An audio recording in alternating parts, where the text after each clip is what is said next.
That bold, yet simple, lightning bolt is the perfect symbol to represent him.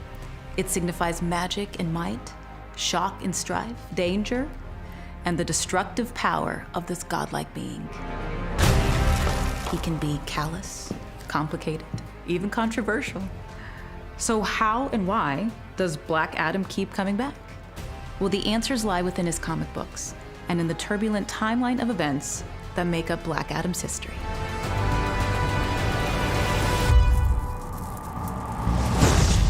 The story begins in 1945 in the pages of Marvel Family #1. Like Shazam, he was chosen to be a champion for good. But unlike young Billy Batson, the vast, awesome abilities proved too much. The untold power corrupted Mighty Atom and earned him a new moniker, Black Adam. We got some money. Black Adam is the polar opposite of Shazam. He's an earlier champion, someone who's been granted the same powers as our Billy Batson, but is corrupted by them and has turned dark.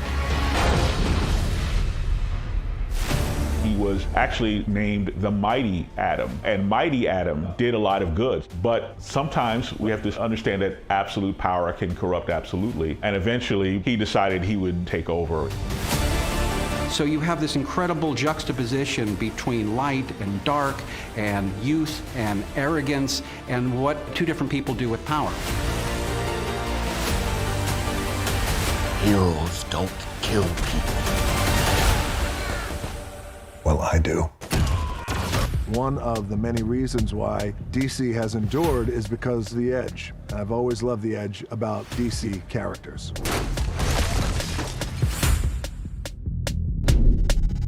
Even in the early comics, they were swinging, and they were big swings. I think the major appeal of him was that he was a bad guy. Everybody likes a bad guy. He just dropped young. But I don't think comics were ready at that time for that kind of duality of the good guy, bad guy. It was still considered kids' entertainment, so they didn't really want to promote someone considered a villain or even an anti-hero at that time. Kahndaq needed a hero. Instead, it got me. In the first storyline, at the end of it, he does die, and Black Adam was done. Black Adam was defeated in that first encounter with Shazam, and for all his promise, he failed to feature in another issue. And just like that, as quick as the blast of lightning that bestows his powers, Black Adam was gone.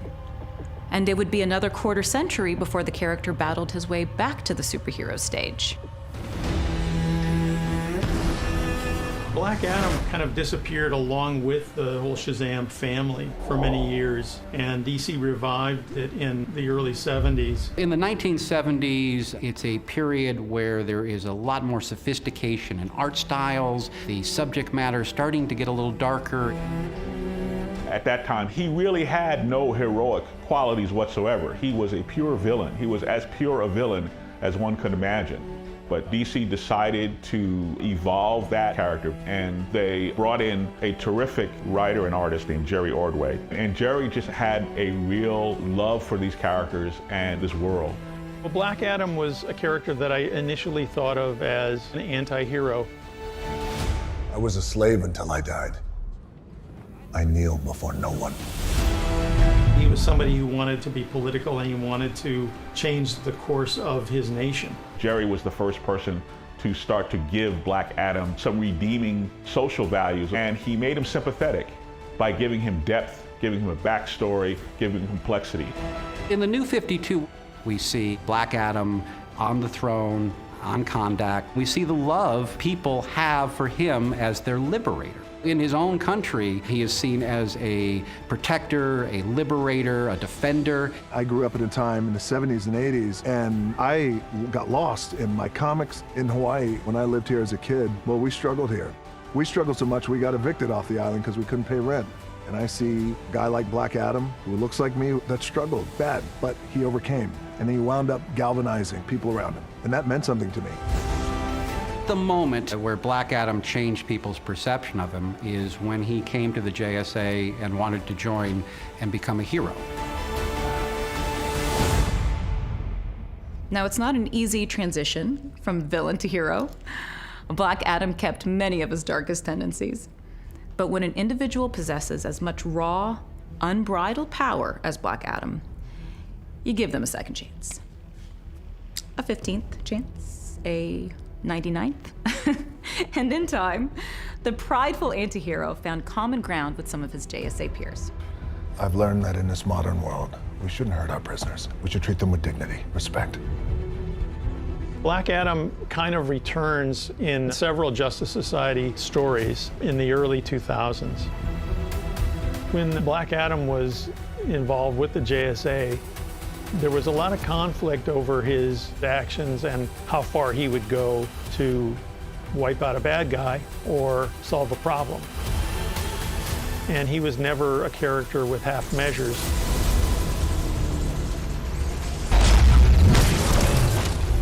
And they said, we can't touch you with a 10-foot pole. He said, no, you need me. And he kept sticking around, and eventually the truth of his intent was shown, and he becomes an active member. Black Adam went on a kind of redemption tour, but he was not really totally embraced because of his methods. This is a guy that was born 5,000 years ago. So his moral code is just not maybe up to date with the times that we live in, right? I don't know their crimes, but whatever they are, these men should face due process. He was always a character who was going to handle justice roughly. And him being part of the JSA, that kind of brought up those problems right away, is that you had characters in the JSA who still believed in the good fight and believed in not killing a villain, not, just not wanton destruction. They were part of the old school, and he was clearly something new. How long we gonna keep doing this? Black Adam has kind of always been changing the status quo in the DC universe. Black Adam is ultimately a flawed character who is struggling with his sense of self. And I don't know if he's going to redeem himself or not. We have to stay tuned and find out. Sharuda is its capital. Its people are proud. And Black Adam is their dedicated defender, protecting Kahndaq from would-be conquerors and self-declared kings. It's no easy contract, the hope and health of an entire people resting in your hands, his mind poisoned by rage, his body ravaged by time. Can Black Adam rise to the occasion? We could really use a superhero right about now. I'm no hero. Black Adam, as we know him today, is someone who has had a moral awakening due to the experiences of Jerry Ordway. He realizes that he would like his story to end in a better way than it began. So this is a guy that is absolutely dedicated to the not only protection, but that Kahndaq would flourish. In Kahndaq, we see a connection from Black Adam not just to a land and to a nationality, but to his dead family. And we start to learn that his true motives and origins aren't as dark as we think they are, but they're based in pain. Even when the JSA lands, they find that they're in opposition with the people because the people support their ruler. And when they are harmed and when his people are harmed, there is no limit to the vengeance that he will unleash. He has vowed that he would do everything to always protect the people of Kahndaq. And that means death to anyone who comes and tries to hurt the people of Kahndaq, Black Adam's family, people who he loves, who he cares about. He is unstoppable when it comes to powers, but he also retains incredible wisdom. This is a really smart individual, and he has this regal bent on him, but he also has this take no prisoners, black and white code of justice.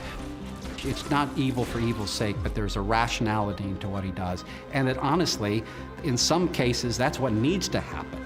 His form of justice. It's his darkness that lets him do what heroes like you cannot. Black Adam has that kind of passion and loyalty, and people respond to that. That's why he's their champion.